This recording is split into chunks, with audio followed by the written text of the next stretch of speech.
Welcome back to CBS Mornings. That is Kacey Musgraves' new single. It's called Justified. It's from her album that just dropped at midnight. It's called Star-Crossed. And she also released a film to go with the album on Paramount Plus, which is a part of Viacom CBS. Kacey stopped by our set at 3:37 yesterday afternoon to tell us all about it. This is a very different album for you. It is. And you said that you were ready and wanted to put it all out there, that you really wanted to go there and take us there. Where do you want to take us? I think I just want to take everybody on the healing journey that I've been on. And, you know, this record for me was about looking at trying to transform my trauma, my pain, into something beautiful. One takeaway I'd love for people to think about when they hear these songs is, like, you know, we live in this age where we log on to social media and we see everyone's highlight reel. You know, we see all the good, the shiny, the happy, and you just have to remember that that's just not, it's not reality, you know. Which leads me to Camera Roll. Favorite line from Camera Roll. Chronological, I love Camera Roll. Chronological order ain't nothing but torture. Your camera roll can be like a really dangerous place to go. We don't have pictures hanging out in our pocket in our phones of all the bad times, the awkward times, like the fights, the arguments, like the self-doubt. We don't have pictures of that. So it's really a skewed version of our past. And if you're in a vulnerable place, it's just, it can really mess with your mind, I think. Breadwinner, I read, was something you were reluctant to put on the album. I'm very glad you did. I think a lot of women can relate to this. He wants a breadwinner. He wants your shimmer to make him feel bigger, girl. Until he starts feeling, and this is the word, insecure. Yeah.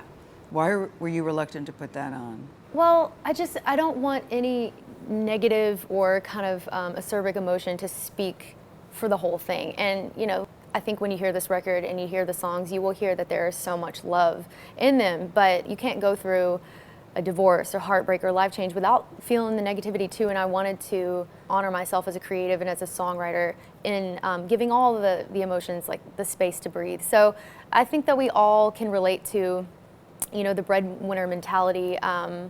Women, I think, have been felt like they need to dim themselves to not overshadow their guy, you know, in a lot of ways.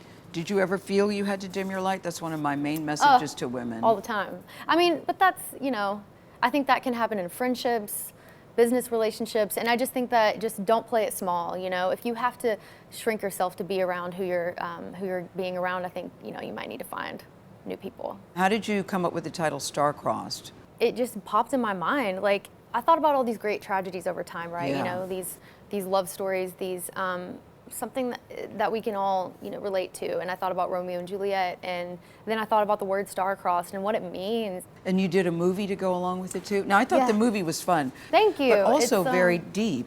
There's so many layers of real emotion, real experiences. Everything that you see there was done for a reason. Everything is very intentional. It's a hyper-real, kind of fantastical way of portraying this journey that I've been on through healing. And along the way, I mean, there's looks served, you know, Yes. it was really fun. It was mostly so fun. You know, I remember, were we in South Africa when you were performing Golden Hour? Yeah. You were so giddy and so happy.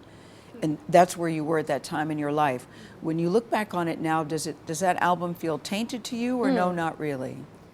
For a while I was nervous because, you know, I know that a lot of people love those songs, and when they come see you play, you want to give people what they want to hear.